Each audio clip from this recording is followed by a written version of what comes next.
नमस्ते। आज हम केरल में हुए एक काफी बड़े ऑनलाइन फ्रॉड केस पर बात करने वाले हैं। जी नमस्ते। हमारे पास इस पर कुछ जानकारी आई है और मामला गंभीर है। कोची के एक बिजनेसमैन है, उनके साथ करीब 25 करोड़ रुपए की ठगी हुई है। हाँ, 24.76 करोड़ मतलब लगभग 25 करोड़। बहुत बड़ी रकम है। तो आज हम यही समझने की कोशिश करेंगे कि ये सब हुआ कैसे, क्या अलग है इसमें, और हम सब के लिए इसमें सीखने वाली बात है। बिल्कुल। तो कहानी शुरू होती है मार्च 2023 से। कोची के ये व्यवसायी हैं निमेश। वो कैपिटलिक्स नाम के एक ऑनलाइन ट्रेडिंग प्लेटफॉर्म के चक्कर में आए। अच्छा, कैपिटलिक्स। हाँ, उन्हें किसी डैनियल नाम के आदमी ने फोन किया था। और मजे की बात ये कि वो मलयालम में बात कर रहा था। ओ, लोकल लैंग्वेज में। जी हाँ, स्टॉक ट्रेडिंग में खूब मुनाफा होगा ऐसा वादा किया। और ये सिर्फ एक कॉल नहीं थी शायद, मतलब सिर्फ एक बार बात करके तो कोई इतनी बड़ी रकम नहीं लगा देगा। मेरी बिल्कुल नहीं। ये कई महीनों तक चला। रोज बातचीत होती थी। मार्केट कैसा चल रहा है, कहाँ पैसा लगाना ठीक रहेगा, इस तरह की सलाह। मतलब पूरा विश्वास जीतने का खेल था। शायद शुरू में कुछ छोटा मोटा फायदा भी दिखाया हो सकता है, बिल्कुल हो सकता है। ये इनकी टिपिकल स्ट्रैटेजी होती है। और इसी भरोसे पर निमेश ने धीरे धीरे करके करीब 24.76 करोड़ रुपए लगा दिए। बाप रे। और फिर फ्रॉड का पता कैसे चला? मुश्किल तब हुई जब पिछले महीने निमेश ने सोचा कि चलो कुछ पैसा निकालते हैं। हाँ। तो उन्होंने कोशिश की, लेकिन पता चला कि उनका अकाउंट ही ब्लॉक कर दिया गया है। वो अपने पैसे एक्सेस ही नहीं कर पा रहे थे। अरे, मतलब सारा पैसा फंस गया। जी 25 करोड़, ये रकम ही अपने आप में चौंकाने वाली है। लेकिन जैसा आपने कहा, इसमें एक और बात है जो इसे शायद दूसरे ऑनलाइन फ्रॉड से थोड़ा अलग करती है। वो साइप्रस वाली बात। स्कैम या ट्रेडिंग फ्रॉड होते हैं ना, हाँ। तो उनका कनेक्शन ज्यादातर साउथ ईस्ट एशिया के देशों से निकलता है। जैसे म्यांमार हो गया, कंबोडिया, लाओस। और अक्सर इनके पीछे चीनी सिंडिकेट्स का हाथ माना जाता है। हाँ, ये तो सुना है। लेकिन इस केस में शक साइप्रस पे जा रहा है।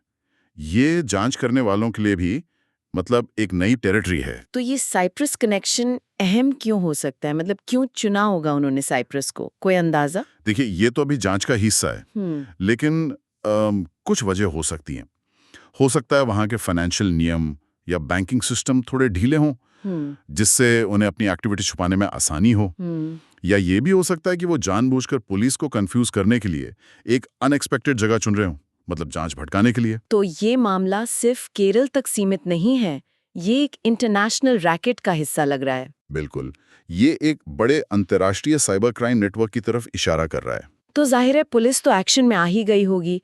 क्या अपडेट्स हैं जांच के? हाँ, कोच्चि साइबर पुलिस ने 1 सितंबर को एफआईआर दर्ज कर ली है। और मामले की गंभीरता को देखते हुए एक स्पेशल इन्वेस्टिगेशन टीम मतलब एसआईटी भी बना दी गई है। अच्छा, एसआईटी बन गई है। जी, अब एसआईटी का मेन फोकस है मनी ट्रेल पर। पैसा कहाँ कहाँ गया, किन बैंक अकाउंट्स में गया, उसको ट्रैक कर रहे हैं। और साथ ही वो डिजिटल कम्युनिकेशन चैनल्स भी खंगाल रहे हैं, मतलब phone calls, messaging apps, emails, जिनसे निमेश से कांटेक्ट किया गया था। और ये कैपिटलिक्स प्लेटफॉर्म, जिसके बारे में कहा जा रहा है कि वो अमेरिका में रजिस्टर्ड है, उसका क्या? हाँ, ये भी एक बड़ा सवाल है। अभी ये साफ नहीं है कि क्या फ्रॉड करने वालों ने सिर्फ इस नाम का इस्तेमाल किया या ये कंपनी खुद भी इसमें शामिल है। अच्छा। प्लेटफॉर्म भी जांच के दायरे में है। ये पता लगाना बहुत जरूरी है कि ये प्लेटफॉर्म कितना असली है या सिर्फ एक मुखौटा था। और अगर हम वापस साइप्रस वाले कॉल सेंटर की थ्योरी पर आएं, तो क्या पुलिस को लगता है कि वहां मलयाली बोलने वाले लोग रखे गए थे? हाँ, पुलिस को यही शक है कि साइप्रस में बैठे ऑपरेटर्स ने खास तौर पर मलयाली भाषी लोगों को नौकरी पर रखा होगा, ताकि वो केरल के लोगों को आसानी से फंसा सकें। बिल्कुल। लोकल लैंग्वेज में बात करके भरोसा जीतना आसान हो जाता है ना। वो डैनियल का मलयालम बोलना, वो इसी प्लान का हिस्सा था। और ये पैटर्न अब बढ़ता जा रहा है। मतलब बॉर्डर पार बैठे क्रिमिनल्स लोकल भाषा जानने वालों का इस्तेमाल कर रहे हैं। ये तो बहुत चिंता की बात है। तो इस बड़ी घटना के बाद केरल पुलिस ने लोगों के लिए कोई चेतावनी जारी की है, कुछ सलाह? हाँ बिल्कुल, केरल पुलिस ने एक पब्लिक एडवाइजरी जारी की है। लोगों को सावधान किया है कि अनजान ऑनलाइन प्लेटफॉर्म या अनजान लोगों से मिलने वाले ऐसे लुभावने ट्रेडिंग ऑफर्स से बचें। मतलब कोई भी कॉल आए या मैसेज आए तो पहले 100 बार सोचें। हाँ, और किसी भी प्लेटफॉर्म पर पैसा लगाने से पहले उसकी अच्छी तरह जांच पड़ताल कर लें, उसकी ऑथेंटिसिटी चेक कर लें। ये घटना तो बस एक रिमाइंडर है कि साइबर क्राइम कहीं से भी किसी को भी निशाना बना सकता है। इसकी कोई ज्योग्राफिकल लिमिट नहीं है। सही कहा। तो अगर हम इस पूरी बातचीत को समेटें, तो कोची में एक बहुत बड़ा ऑनलाइन ट्रेडिंग फ्रॉड हुआ है, करीब 25 करोड़ का नुकसान। जी। इसका एक असामान्य लिंक साइप्रस से जुड़ रहा है जो आम नहीं है, और ठगों ने भरोसा जीतने के लिए लोकल भाषा यानी मलयालम का इस्तेमाल किया। एकदम सही। ये केस ऑनलाइन इन्वेस्टमेंट में छुपे हुए भारी रिस्क को दिखाता है, खासकर जब कोई अनजान सोर्स आपसे कांटेक्ट करे, चाहे वो कितना ही भरोसेमंद क्यों ना लगे। शक करना, अलर्ट रहना बहुत जरूरी है।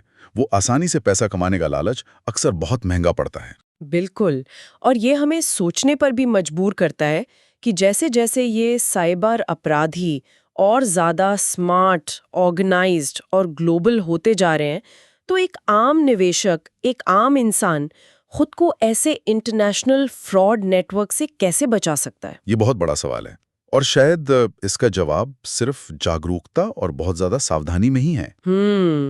इस पर सोचना वाकई ज़रूरी है।